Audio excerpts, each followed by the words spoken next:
Welcome back to the Upper Tier Podcast, the football podcast we bring you each and every week on the Dynamo Podcast Network. This is your Monday mashup. Kind of a different little flavour here, though, because some of the contenders that normally show up have dropped off the planet. Because just to let our viewers know, we have no WhatsApp, we have no Facebook, and we have no Instagram. The world is about to end. Again, football isn't even important anymore now. People can't access their WhatsApp. But I did have Darren's number, so I got through to Darren. Dana was a bit busy because we did do a Shankly sessions earlier. So it's myself and Darren tonight. So again, Spotify is probably your option for one side of this podcast and YouTube for the other half. But let's get into this Monday mashup, just the two of us. Just the two of us. Let's run down through the results. Man United 1, Everton 1. Burnley 0, Norwich 0, Chelsea 3, Southampton 1, Leeds 1, Watford 0, Wolves 2, Newcastle 1, Brighton 0, Arsenal 0, which was definitely a shock for both of us that was a 0-0. Palace 2, Leicester 2, Spurs 2, Villa 1, West Ham 1, Brentford 2, and Liverpool rounding out the weekend 2-2 draw with Man City on the Super Sunday. Let's start. We'll start with United and Everton. No better place to start. I definitely like that celebration standing behind me, all right. I'm not sure whether I believe the explanation from him after the fact. What was you thinking?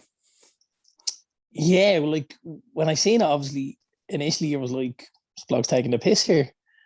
But then obviously you hear him talk, and he talks quite flatteringly about Ronaldo and being one of his idols and stuff, and you were kind of like, is he plamassing here or what's the story, you know? I don't know. I know he hit him up and he got the jersey and stuff a full time, didn't he? As well. He did, yeah. So I don't know, maybe there's a little bit of truth in it. Yeah. You know, I don't think he's a bad guy, Townsend, is he? No, probably lucky he didn't get a left hook off him with the way Ronaldo stomped off the pitch. I'd say there might have been a few left hooks getting thrown around the dressing room after it, if I'm honest. Yeah, absolutely. Yeah, it was gutting, man. Absolutely gutting. You know, it's another subpar performance. It's another performance that's, you know, lacking in so much. And, you know, even when you see the team an hour or so before kickoff, you get the team in and you're like scratching your head thinking, right. When you see the team, you kind of think we might be in a bit of bother here. And then, although listening saying that we had more than enough out on the pitch to beat Everton. But I don't like this change in game to game, you know, and with a lot of the good sides, you could name their starting 11 game to game in the league. And you know, at the minute we can't, you know, I know we've a couple of injuries and stuff, but there's an awful lot of chopping and changing in that front line and stuff like that. Guys don't seem to be getting a run of games, which will allow them to build up some momentum, you know. Yeah, it was the goal really, really annoyed me, now I have to say. I thought Fred was obviously, you know, you're losing a 50-50 to the Demarai Gray, you're in trouble. The bloke plays for about the under 14s. He's about 3.5 stone wet. Do you know what I mean? And but a serious footballer who we admire on this absolutely show, and who we think is one of the best transfers in the window. Yeah, we've spoken about, you know, 1.1 million, wasn't it? You know, 1.4 or something like that. An absolute bargain. But like your centre midfielder shouldn't be losing a 50-50 with Demarai Gray. No chance. Absolutely no chance. And you know, he's not built to be taking on centre midfielders, although is Fred built like a centre midfielder? That's another day's work, really. And then as well, I just thought Luke Shaw was so poor for it.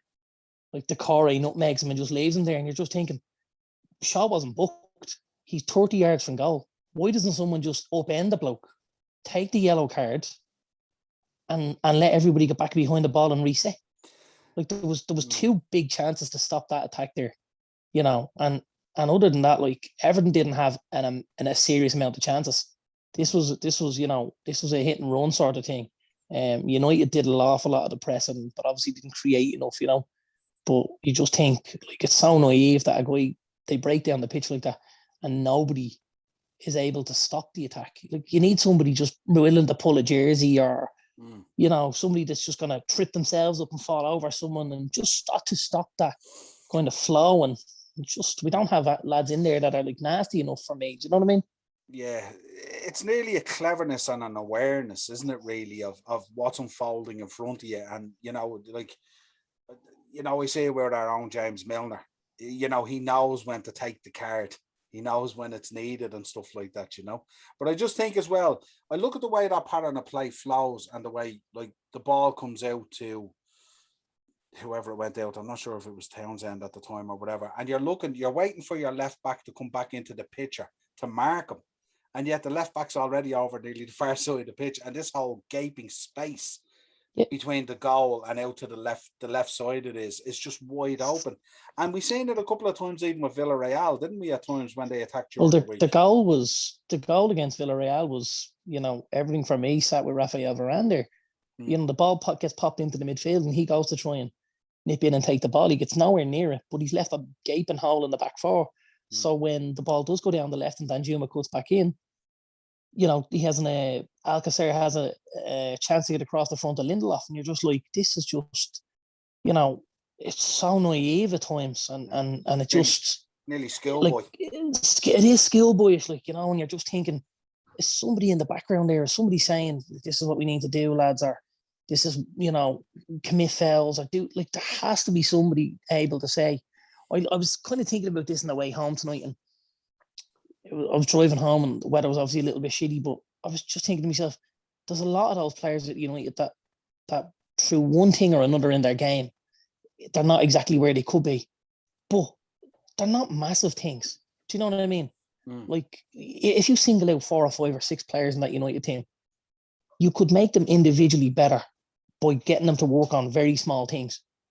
Pointing case, Aaron Wan-Bissaka, you know, we know he's a great defender. He can't cross the ball.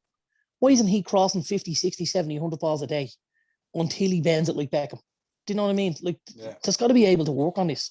Yeah, it's not the intricate, difficult stuff. It's more the basic kind of stuff. Right, like Fred, go and hit a load of 10-yard passes and actually hit them and hit your target. Because we know his work rate is phenomenal. We've said it before. He gets around the pitch, he breaks up play, but he breaks up play and then puts balls out for throw-ins. And you're going, what in there? I suppose in terms of the goal the other day and the result with Everton, I find it like the one thing I even say to the lads when I'm coaching them, I said, look, we can coach you the fundamentals. We can show you body position. We can show you where you should be, awareness, all that kind of thing. But I can't teach you cleverness. I can't teach you when to take a card. I can't teach you when you need to take a guy out, when you need to put a build in, when it's time to do that. That unfolds in front of you, and you have to know in the moment that that's the time to take it. And as you said, Fred could have broke that down easily, no problem at all. Like, but didn't. But I just think, like, I did a midterm report on Manchester United with Mark last night. It'll be releasing during the week, and when you look at kind of, I know you'll turn around and say, right, well, you're what is it, 2 points off top or a point off top or whatever, it's 2 points, isn't it? 2, but there's no relevance there for me. And but it doesn't tell the story really, isn't it? The No, story when you delve into it and you look at the results and you look at the pattern of plays and you look at people saying that it's Moments FC and you look at those things and you think that 14 points on another day could be 8 because the Wolves game, you know, Newcastle were in the game, had 2 good chances, they blew them, but then obviously they unloaded and it was 4-1. But you look at other games, the West Ham game, the Southampton draw, you know, loads of games like that where it's on the edge. And I know some people will turn around and say, well, that's a sign of a good team that sometimes even when they're not at their best, they get through it and stuff like that. But it's fair to say, looking at United so far, that till this point, you probably had the handiest draw in the league in terms of fixtures, but you haven't really faced you know, a top 4 or a real, like you faced Villa and you faced Leeds, you steamrolled Leeds, but you faced Villa and you faced West Ham, and they're obviously the West Ham result was a good result down there, obviously. The Villa result, not so good because you were at home. They're the 2 best teams you faced. So the problem is, you're going into a run of games now, 7, 8 games, where you're going to be facing quality. And at the back end of that, is that really going to tell the tale? Are United going to be able to figure out what these issues are, put together patterns of play that look like a style that you can recognize that he has, this is how he wants to play, pick up the points that you need to pick up? Or are you going to be like, let it drift? And is that going to be a huge problem? I mean, I suppose what I'm asking at the moment is, I understand where you're coming from. Ollie had to come in. It was toxic with Jose. He had to kind of dampen down the culture. He had to set a scene. He had to make everyone happy again and figure out how to get things going. Has reached a couple of semi-finals, and the final hasn't worked out for him and stuff like that. But in order for United to win something, is he going to be the man that will get them over that line? At the moment, you'd have to say it's looking unlikely. And I don't like saying that, you know, because obviously if we're talking about that, we're kind of saying, like, you know, we're not necessarily saying Ollie out, but we're saying for United to take the next step, we need to freshen it up again, maybe, and get new ideas in there, because the squad that we have at our disposal is, for me, it's right up there with the other squads in the league as one of the best squads going, you know.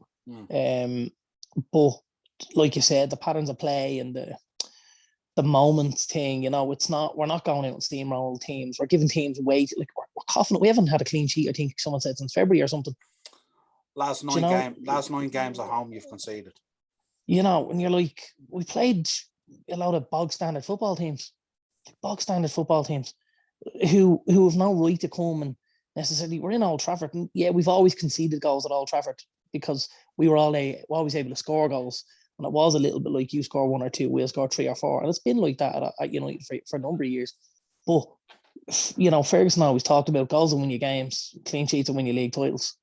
And at the minute, we're not going to be in the shake-up for the league title because of A, the clean sheets, and because of B, we don't have that kind of that pattern of play that, you know, is scaring teams or is playing teams off the park. Or, you know, when you look at the game yesterday, Liverpool and Man City, like, I'm going to see the United Liverpool game in a few weeks, and I'm already kind of thinking, Jesus, this could be a tough day at the office, you know. And we City a couple of weekends after that, and again, it's another game where you just think, geez, these boys could do serious damage to. Now, here's the thing, and this is what's happened previously, and I won't be shocked if it happens again. Every time he's looked like he was in trouble, every time he was like a cat with 9 lives, we turn City over, we turn Chelsea over, we turn someone else over, and to be honest, I understand why that happens a little bit, because obviously when you go and play against City, they go and play to win the game. When we're playing against Everton didn't go and play to win that game on Saturday. They came thinking if they could get away with a point and get out of there, they'd be happy as Larry, as Rafa would. They played quite defensively. They played in the counter-attack. Man City won't come to Old Trafford and play like that. Liverpool won't come to Old Trafford and play like that. And that may suit us more because we're in a game. Whereas at the minute, again, it's those lower teams in the table where we're struggling to break teams down. But also, you can't keep conceding goals to these teams, you know. Yeah, I think when you look at the top 4 contenders, when you look at the likes of Chelsea, ourselves, and Man City, you know, it's very evident to see how we play. The difficulty is stopping it, but you'll know what you get. I mean, like, it's not going to be any surprise to Solskjaer or Man United when Liverpool rock up there on the 24th. How we're going to set up, how we're going to play, and what our game plan is. Yeah. I suppose when you are playing the likes of Everton and Aston Villa and West Ham and teams like that, they can try and change their style to get something out of the game, which becomes very difficult. I mean, we've spoken about Burnley before, when you go to Turf Moor and you get 2 banks of 4 and it's like the Great Wall of China trying to burst through it. Kind of thing. And I get that. But in terms of, like, there's a lot of rumblings going around at the moment. You've got Ronaldo now. It's leaking out that he's had a word about how he wants the team to play for him to get more goals and stuff like that. And, you know, there's different sort of rumblings coming out. That one is, well, that's what Ronaldo was brought in for, to raise the profile of the club and raise the profile of the players and show them that this is the United winning way and this is how we're supposed to play. The other rumbling would say, well, how does that leak out? Why isn't that a private conversation between him and Ronaldo? And we know in the past that when these things start leaking out, it tends to only go down one road. Yeah, but I've also got to remember how easy it is for something to be leaked, like that can be Johnny Bullshit down the road writing a story, and all of a sudden it's a leak and we're hearing from within the club. So I don't necessarily think that sort of stuff, although I'm not necessarily saying it's untrue, it doesn't always carry the weight. I think people can put two and two together and get six sometimes, and say... Well, I think Ollie addressed it, didn't he? I mean, Ollie turned around and said he was going to be talking to Cristiano about it. So it doesn't sound from the information that's come out that it's untrue. It just, normally with United, those things are generally kept pretty tight. Maybe not so much in recent times, but in general, if you think about the culture of Man United. Yeah. Yeah, and I suppose, but you've also got to remember that was under the iron fist of Fergie, because since Fergie left, it has been a free-for-all. You've heard guys coming out and speaking out against this manager and that manager, and also you've got the class of '92, and then you've got Ferdinand, and you've all these other ex-United players that are now pundits that give their tuppence worth every time they're asked, basically, because paper doesn't refuse ink, does it either? No. So there's an awful lot of that going around. And I don't get me wrong, I like Gary Neville, I like Rio, and you would value their opinions, but you've also got to say, let the guy at it, and if we want to discuss it, maybe we discuss it after, or that type of thing. Whereas when everybody seems to get involved, you just think this is a bit of a circus type thing. At the minute, I believe we're probably going to play a different style of play against the likes of Hughes and City, because he has played three at the back and got results, be it draws away from home, or be it wins away from home or wins at home.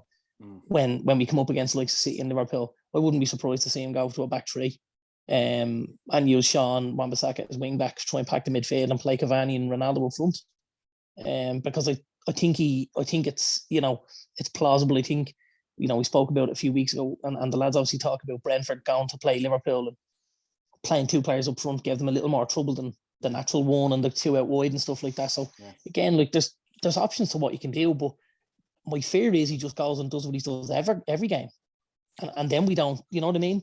That he won't see that there's other options, and he won't say, do you know what, maybe I play three at the back, I could pack the midfield, try and keep it nice and tight, get the two boys playing, pressing high up against the back. You know what I mean? There's options, like with the squad we have, you could play 3 or 4 or 5 different formations, but he doesn't. He plays the same formation every time.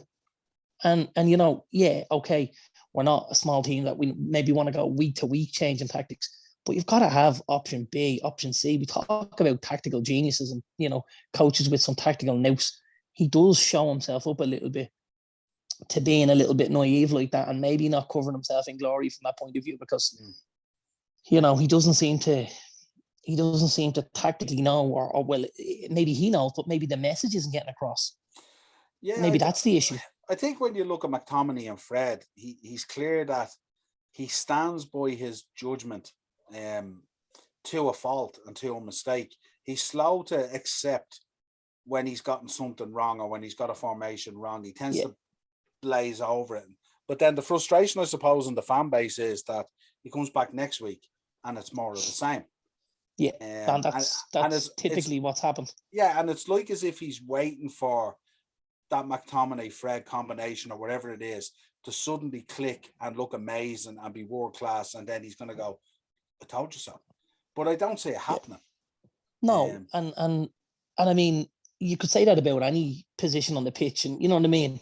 But you've got to, surely to God, and I say this week to week, surely somebody as part of the backroom staff, don't tell me Michael Carrick isn't watching Donny van de Beek in training saying, Gaffer, this kid needs to play ball here. Do you know what I mean? Somebody's got to be saying something somewhere.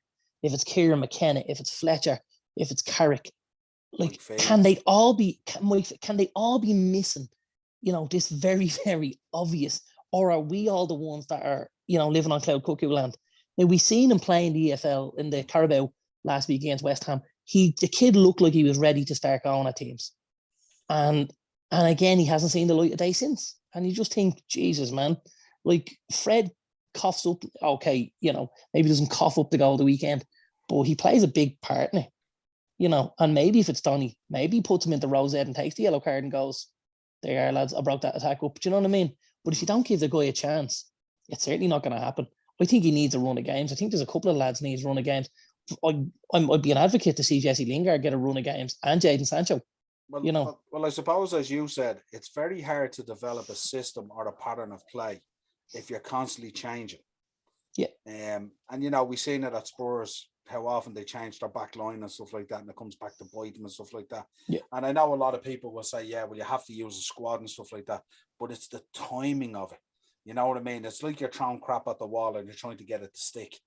And I just think, some of his decisions are just very strange, but we won't dwell on it much longer. But I think this run of 7 or 8 games now is going to be absolutely pivotal in his career, and this could go south very quickly if he doesn't get a stranglehold on it. Even if he gets a strangle, or even if he gets a hold on the results, but not necessarily the performances, does that leave us in the same position for January, February, when things maybe dip again, or you know what I mean? Well, if we end up getting the points from the next 7 or 8 games, that's necessary, let's say. Yeah. If after the next 8 games, we're still in the top 2 or 3 and we're a step closer to qualifying the Champions League, is the garden all rosy again? No, well, you see, the thing about it is, because he has signed the players that he signed, and as you said, you have the squad that's there built up to compete. And I mean, obviously, the likes of Ronaldo coming back into the Premier League, it's a different Premier League than when he was there. Varane having to adjust into it. We've seen the trouble that Sancho has had trying to adjust. It's going to take time. We know he's a world-class player, but we know it's going to take time. So it's hard in that frame of mind as well to turn around and expect that you just go out and so. I mean, we see it with Messi at PSG as well. One of the greatest players ever, if not the greatest player ever, between himself and Ronaldo. And he's having a torrid time at PSG because it's a different world. And that's a league that's streets away from the Premier League. Don't forget. Absolutely. So I just think it does take time, a little bit of settling down. I think the loss of Maguire is huge, and it's only when you don't have him you can see how massive it is. When he's there, people don't actually realise the impact that he has. Yeah. But I said at the end of last season actually the exact same thing, because obviously he missed a couple of games coming up through the Europa. Yeah. And I think United fans all of a sudden went, do you know what? That bloke we give an awful lot of stick to every week, he's not bad actually. Yeah. And you were like, of course he's not bad. He's our captain. You can see on the pitch he's a leader. Yeah. Whether you like him or you don't like him, the guy's a leader and he's a talker and he's trying to get guys all pulling in the one direction. And that for a side like United is important, because you've got all of these big names and these big egos, Yeah. Yeah, so look, we'll see when we get back off the international break how it starts to progress. And I suppose the thing about it is, with the United fan base at the moment as well, is not only are they looking at the results now, but they want a certain style of play. They've signed these players, and just getting over the line against a West Ham, getting a draw against Everton, losing against Villa, struggling against a Villarreal, but just getting over the line. It doesn't really satisfy the fan base, although they'll take the result. But the result is not the be all and end all. Everyone talks about the United way. And here's the other thing. It's not necessarily for me a goals thing, because you can absolutely thump a team and play really, really good football, but only scrape a 2-1 win. But coming off the park on another day when you got 5 or 6 there, we don't look like that. We are creating chances, but they're not what I would say are clear-cut chances. And then even at that, there's a little bit of snatching and stuff like that, because obviously there's that nervousness about, maybe not taking the lead in enough games, and we always seem to have to come behind, and it's a mess, really. Yeah, I mean, I was saying the same thing about Liverpool. They were creating loads of chances, they just weren't converting them. But I did say that someone's going to be on the back of a hiding, and then we went out and we absolutely thumped Porto. Yeah. Let's move on. Burnley, Norwich, not much to talk about there. Poor game, really. Just Norwich picking up their first point of the season, I suppose. So maybe they can kick on from here now, but I kind of doubt it, really. Yeah. Well, I wouldn't put any money on it, put it that way. Yeah, Chelsea 3, Southampton 1. So Chelsea back to winning ways after a bad result against Man City and a bad result against Juventus. So good to see them back at it again. But I think the sending off was pivotal, wasn't it? Yeah, it was, yeah. I was watching a bit of that game, and, Southampton were really in that game. It's bonkers from Ward-Prowse, to be honest with you. after scoring the goal, to get them back in at 1-1. The rain is coming down. They're in the game. You're thinking this is ideal for Southampton. They'd love this, nice and dogged, bit of a dogfight. And when the ball went into Jorginho, I was just went, whoa, what have you just done? Like, it was just mental. Like, because he's a good footballer, the kid James Ward-Prowse, really good footballer. He's got one of the best deliveries in that league. And you're just thinking, why are you putting a tackle in like that high up the pitch? It's different if it's on the edge of your 18-yard box, but not when you're trying to press. Like, you don't need to be tackling like that, pressing. And that for me was nailing the coffin at that stage then. Because I didn't think with 10 men they were going to be able to hold out, Although McCarthy tried his best and he had a decent game in the Southampton goal. It was always just going to be a bit too much. They had them overrun in the wider areas. And then Lukaku got a bit of space up front and was able to start putting balls in around himself. Do you know what I mean? Yeah, absolutely. Leeds 1, Watford 0. Leeds picking up a clean sheet. I was shocked at this. That was as big a shock of the weekend as anything for me. Now I have to say, because obviously we'd spoken about the boy Sarr and the boy Emmanuel Dennis and stuff like that. So yeah, I was shocked Leeds managed to get the clean sheet, and then you just look at what happened at Watford then, and I think football fans in general will be happy to see Ranieri back, but there's also got to be like, you've got to look at the guy who's gone and go, he's been hard done by as well, hasn't he? Cisco Munoz, isn't it? He's like, they've had 17 managers in 10 years.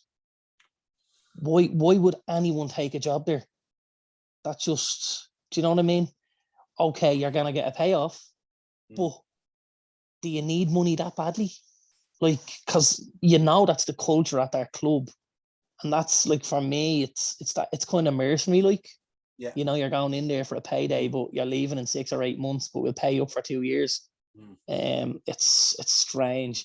I don't know what the fan base thinks of it. I don't think there's many Watford fans floating around Dublin now, to be honest with you. But it's just, I look at it and I just think, Jesus, Watford have been doing all right, playing some decent football, and your man gets the chopping, and all of a sudden it's next. I think football could do without it, to be honest with you. A little rant there. It's probably safe to say that Ranieri won't pull a Leicester with Watford. That's nailed on, isn't it? I think that's nailed on. Yeah. Well, listen, don't forget, what was his first season at Leicester? Was keeping them in the league, wasn't it? Yeah, but if you're talking about this being a 6 or an 8 month project to just try and solidify them and keep them up, but then I think he'd be gone. If he keeps them up, he's won. And I wouldn't be surprised to see him keep them up, because I think there's a little bit of talent in that squad. Like, if you look at the likes of Norwich, they haven't got the attacking threat and the quality that Watford have. For me. So if anyone was gonna out of the 3 teams maybe that came up, I know obviously Brentford have gone really kicked on well this year so far, but I think Watford were better equipped than Norwich were anyway, for my money. And maybe even some of the Premier League teams, the likes of Burnley and Newcastle. Yeah, I think I made a bold prediction at the start of the year, and I probably got it wrong in some respects, but I thought that potentially the 3 teams that came up might stay up, and we might lose 3 Premier League teams. But I don't know. Looking at Norwich now, I don't think that's going to be the case. I think they will struggle. Yeah, but I mean, if 2 of those if 2 of those 3 stayed up, that'd be a big season for the promoted teams. Well, I think Brentford are nailed on to be safe, aren't they, with the pattern of play? They should. Yeah, they should. They look the part. Yeah. Wolves 2, Newcastle 1. El Brucey. How is he not gone yet? The hinges on the door are creaking, aren't they? But they came out and backed him and said, no, he's the man for the job. And now, listen, I know that's the kiss of death usually, but I couldn't believe he hadn't gone before the international break, because I had said to you last week, I did say I think Wolves will win this, and I says I think it'll be the end of Brucey in the preview. Yeah. And we got the first part right, but the boys have got an awful lot of patience by the looks of it. Well, it's either that or Watford beat them to the chase for Ranieri. Oh, maybe. Although, would you think that was a Newcastle signing of Ranieri? I wouldn't mind seeing him in there because he's good at organising, but the problem is you're going to get a slight bump, aren't you, when he comes in? You'd expect Watford potentially looking at their fixtures. I'm not too sure, but they might get a slight bump, maybe a couple of draws on a win or something like that. Yeah, But then he'll revert back to form and he'll start tinkering, and that's yeah. where it comes unraveled. Here's this crazy thing. Would you be surprised to see them sack him before the end of the season and try and get another bump to keep them up? Jesus, yeah. Do you know what I mean? Yeah. I think it's very plausible. March, April, just maybe March, mid to late March. El Claudio shown the door. Somebody comes in, maybe a Big Sam, someone like that. You've 10 games there. We need 15 points. Off you go. Because they'll get the initial bump from Ranieri plus what Munoz got himself, you know. Although I think the West Brom situation with Big Sam hasn't done him in good stead at all with what came out and everything. Sure, it hasn't. Yeah, well, like I know he's been the man for keeping teams up, but like he blistered West Brom, didn't he? Really, he washed his own hands of responsibility there and laid it right at the door of the club, like, you know. Well, like, listen though, if I'm a fan, do I want to know what's going on in a club? Maybe, because, you know, at the end of the season, like, the manager's going to be shown the door either way. The fans are going to be still there next season, and it's going to be the same old if someone's not doing what they're supposed to be doing, i.e., you know, targets and whatnot behind, you know. So I don't know. It's. I think Sam was right, to be honest with you. Yeah, but you know, from a footballing point of view, you have to take a little bit of responsibility, and he didn't really. He washed his hands of it, you know. I understand that part of it, and you know what I understand it, but I suppose from my point of view, I'm just the manager's always wrong, isn't he? You know, because the club say they were right, and do you know what I mean? Yeah. We know what goes on at committee levels and stuff like that in clubs, and even in amateur clubs, let alone Premier League clubs. So you can only imagine the sort of stuff that's going on there, can't you? Yeah, absolutely. Brighton 0, Arsenal 0. Horrible evening. Yeah. Good result for Arsenal, I think. Yeah, I would think so, but God, they were poor, weren't they, on the back of that North London derby win? I mean, Aubameyang was anonymous. The weather was horrific as well. No, I'm not blaming the weather either. No. I just think it was a horrible night for football, wasn't it? Yeah, it was, and you know, I don't think anyone's going to enjoy going down there this season, are they? With how kind of well drilled and, you know, how tight Brighton are. You know, I think I've said it already. I think Potter's doing an amazing job with them. You know, so yeah, I think it's a good result for Arsenal. I think they get out with a clean sheet and a point, and it keeps everything moving in the right direction. You know, it's something for Arteta to build on. I don't think Arsenal fans 3 or 4 weeks ago would have believed you're going to go and thump Brighton anyway. So a 0-0 draw is as good as they were probably going to expect for me. They were worried about thumping Burnley and Norwich at that stage. Do you know? Well, 2-1-0s, weren't they? Yeah. So Palace 2, Leicester 2. Rodgers absolutely crapping the bed again. Yeah, it's strange, isn't it, at Leicester?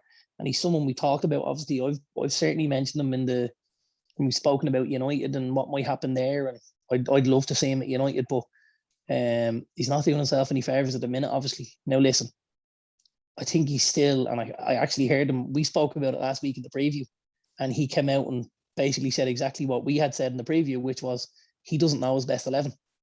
You know, and he's still finding, he said we brought in a lot of players in the summer, and he said we're still trying to find out how to fit those in and get the best out of those players, you know.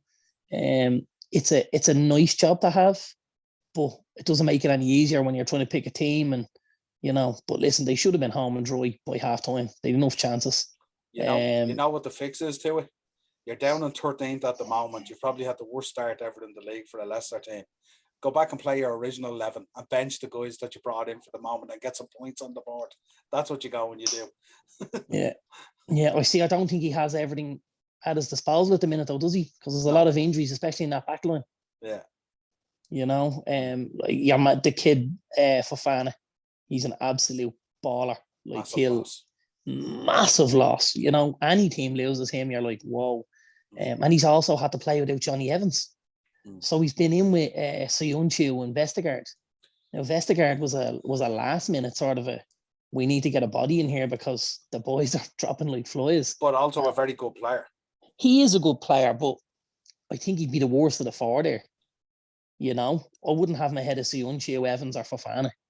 And I suppose, he is a decent player. But and I suppose with Vieira and Palace at the moment, he's getting his act together, isn't he? He is. Yeah, I thought he'd do all right at Palace. You know, I did say that in the predictions start of the season.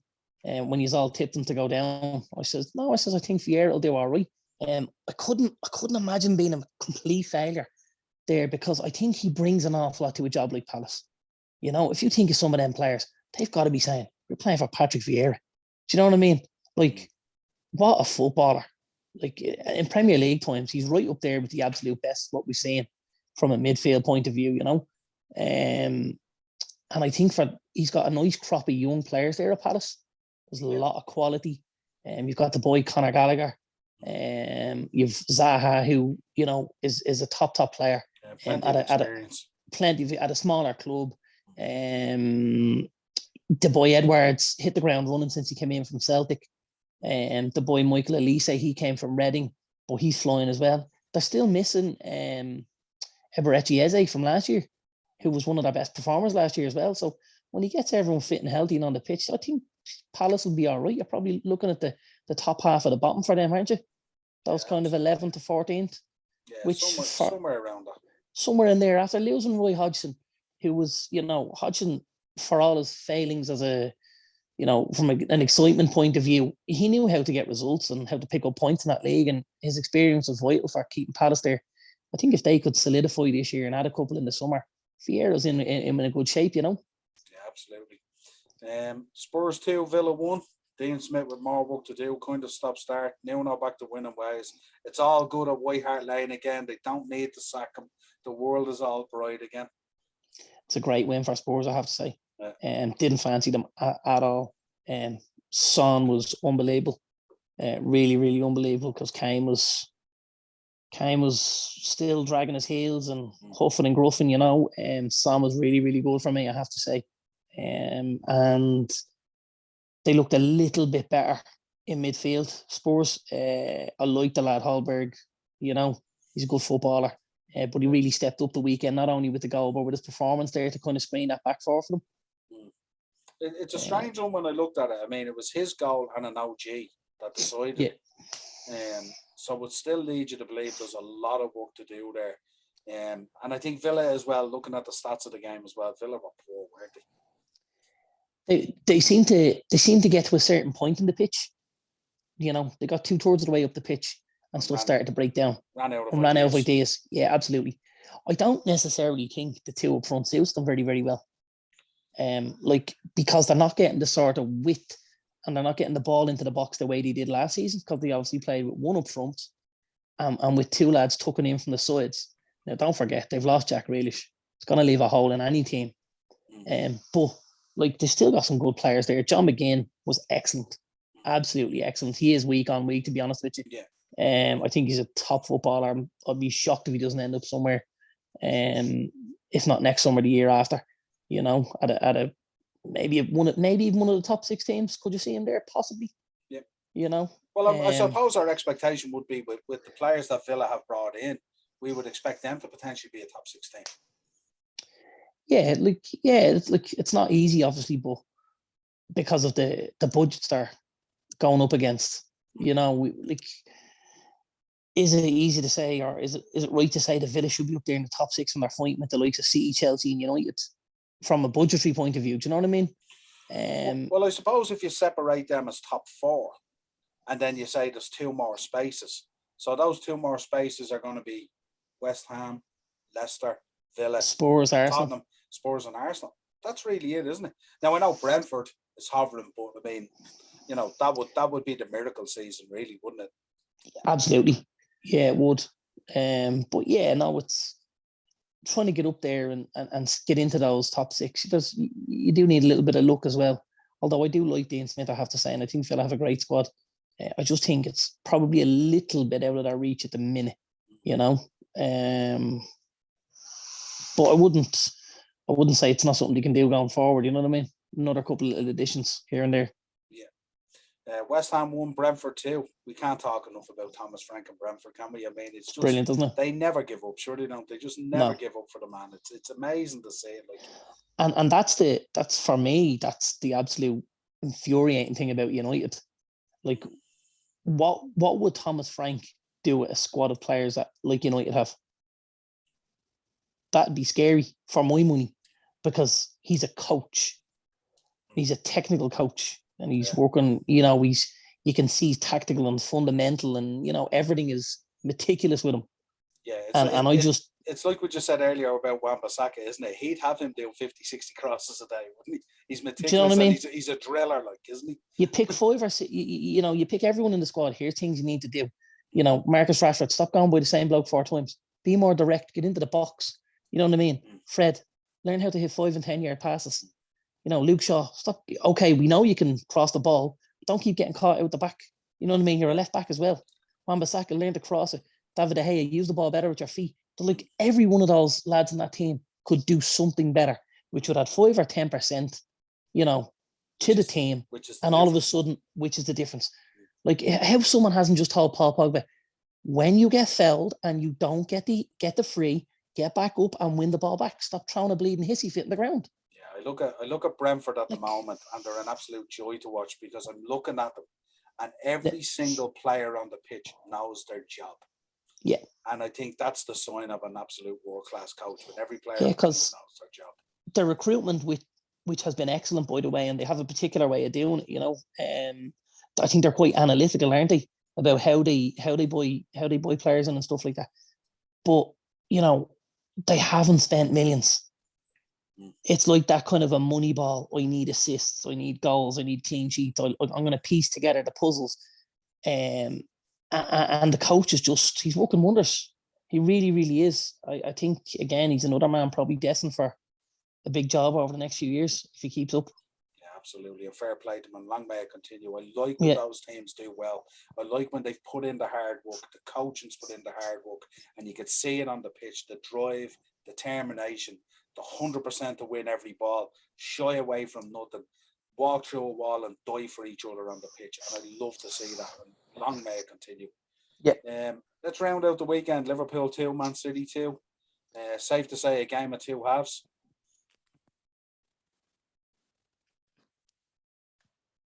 Yeah, they were phenomenal. It was a phenomenal game, really, for me,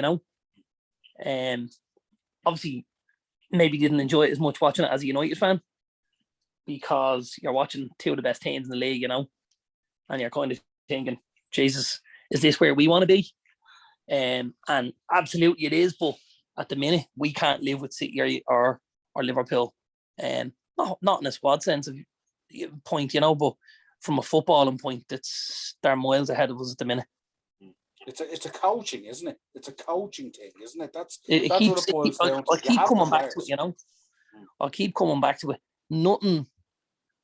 The biggest fear I have with Liverpool is that Jurgen Klopp stays for another 4 or 5 years.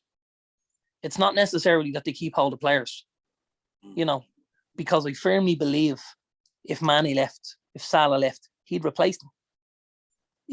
And he may not spend millions, but he'd create a team again. And that was something maybe that Fergie was able to do. He was able to, rejuvenate a squad, and he always got the best out of players. Jurgen Klopp gets the best out of his players. Pep Guardiola gets the best out of his players, and it is absolutely a coaching thing for me. The lads all look like they know what the manager wants. They know, in certain patterns of play, when Mo gets the ball, Mo goes left, I go right. Does that happen to United? It doesn't look like it to me. If Bruno's breaking down the pitch with the ball at his feet, and if Bruno takes the ball to the left side of the box, does the striker know I need to move to the right-hand side of the box because now there's a natural angle for the ball to come into me? Or do I run where Bruno's running and get in his way, and maybe even stymie him? Do you know what I mean? It's never more prevalent than if you go back and you look at that Mane goal. Yeah. That Mane goal is the epitome of positioning and coaching and drilling, and everyone knew once this ball breaks, this is where it's going to go. Everyone knew where to be. And to look at it, Dino sent in an aerial view of it today, I think, into one of the WhatsApp groups. And when you look at it from that aerial view, it's absolutely the most simplistic goal you'll ever see being scored, but absolutely brilliant as well. Like, yeah, and this is something I would talk about obviously in work and stuff like that. You need to work on something, and you need it to have worked a number of times before it's going to work on a pitch. Mm. I'm working on those 3v3s where you've got 3 attackers and 3 defenders, and the moves that they make and the patterns that they create. Like, again, at times you're gonna know what's gonna happen, but it's stopping it is the difficulty, because if it's done properly, it can be unstoppable. I mean, him taking the step across into the left hand side for Salah. Obviously, he came in from the right hand channel, and the way he moved towards the centre of the pitch meant he created space somewhere. And then Mane moves across. It's just very, very clever. And again, it's not something that we naturally see at United. Ronaldo gets the ball at his feet. He looks up. There's nobody ahead of him, right?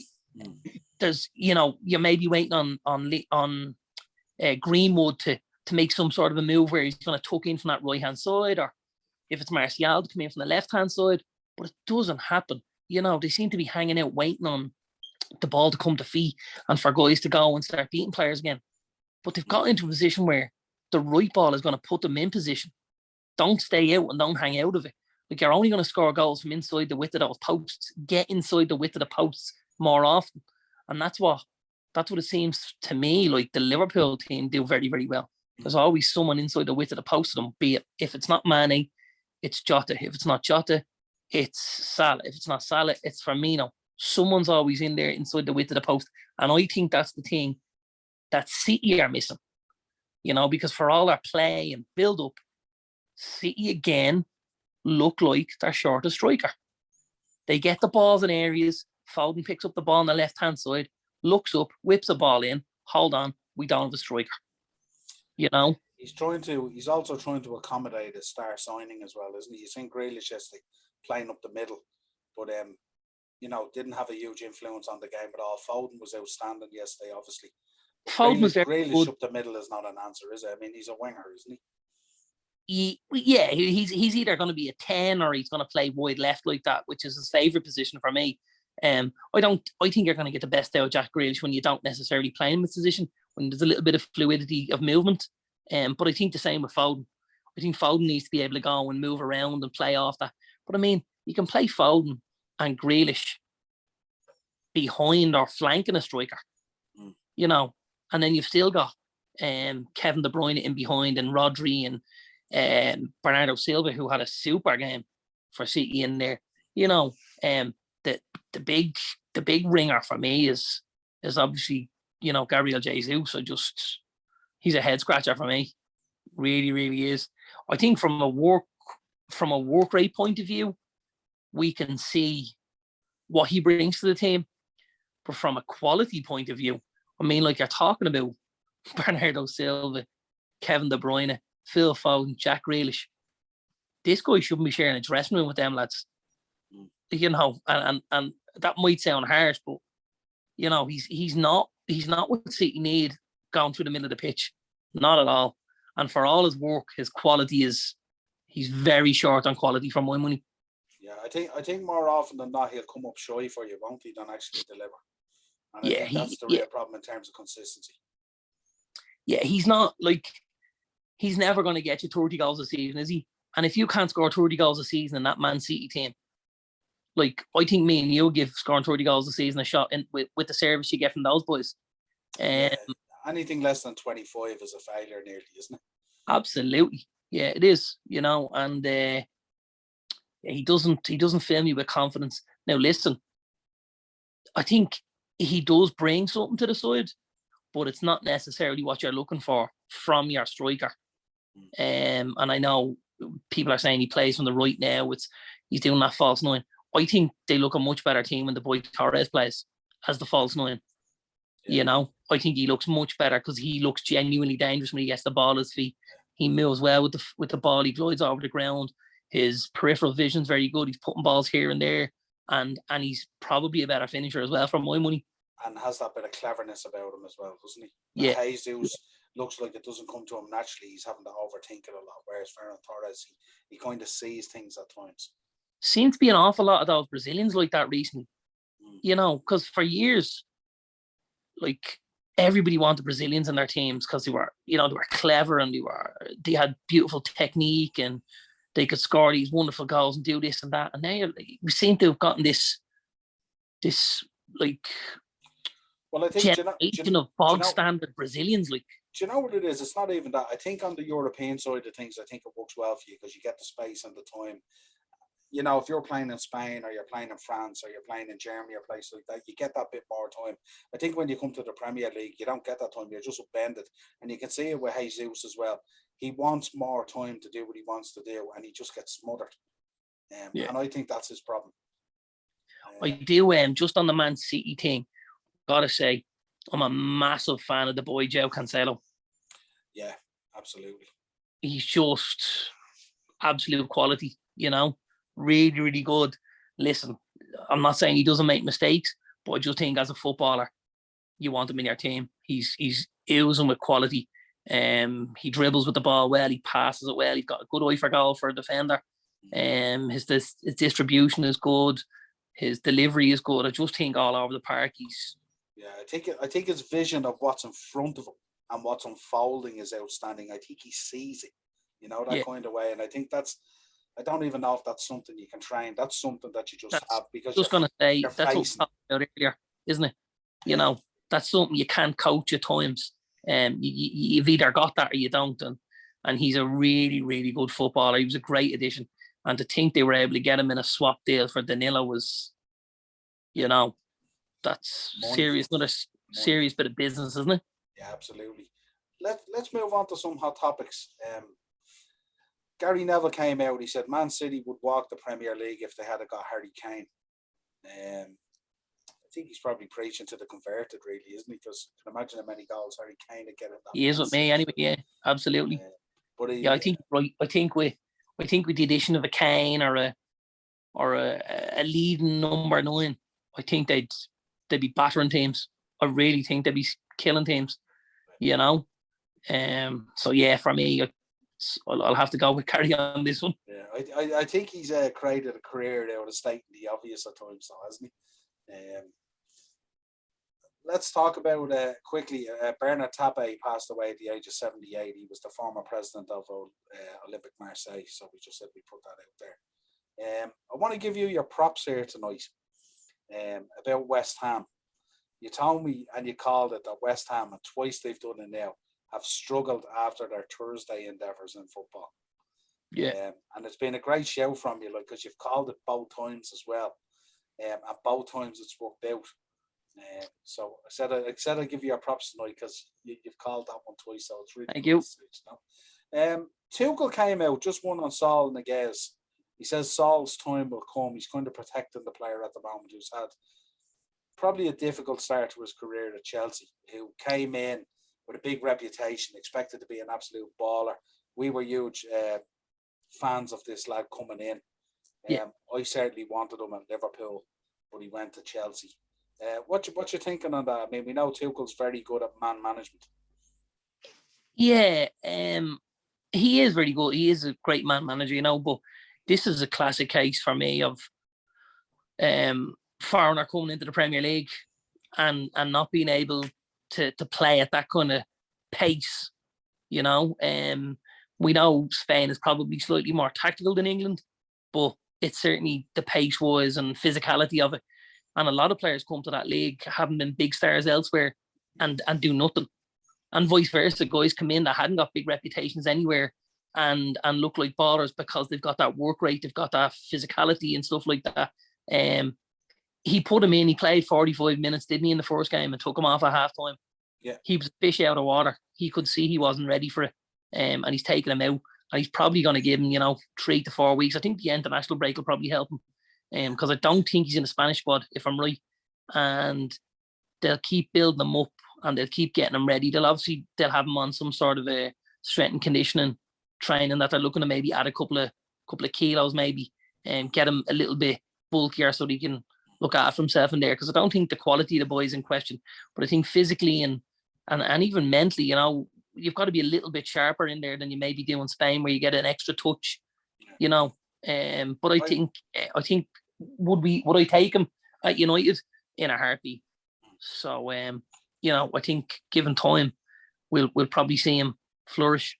Yeah, I suppose he was coming in with a reputation that like you're coming in from Atletico, and if you look at Atletico in terms of the European leagues and the European teams, Atletico in terms of their doggedness and their intensity and their battling would be the closest to the Premier League, if you think about it, because every other one plays kind of lovely flowing football and stuff like that, whereas Atletico is more dogged and harsh in their approach. Well, they're far more pragmatic, but that doesn't necessarily mean they have the pace of play and that they play in a league that can challenge a player like that, I just think in that Spanish league and in the Italian league, there's lads at times can just coast by because of the pace of play, whereas when they come to somewhere like the Premier League, they'll go, whoa, this is a little bit scary.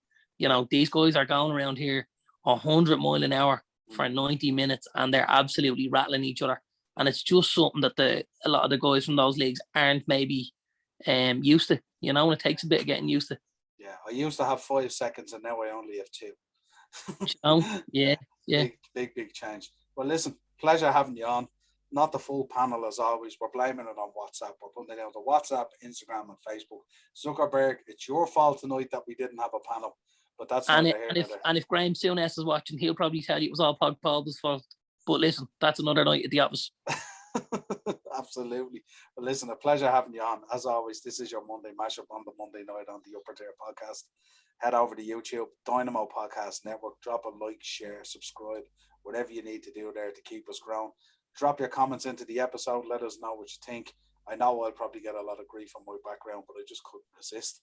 We're also on Facebook and Instagram, the Upper Tier. And if you want to hit us up on Twitter, I should say, because it's the only one that's up at the moment, at the _upper_tier. And you'll get the audio version of the show, of course, on Spotify, Podbean, iTunes, wherever you pick up audio version show. My man, a pleasure. Thanks, brother. Cheers.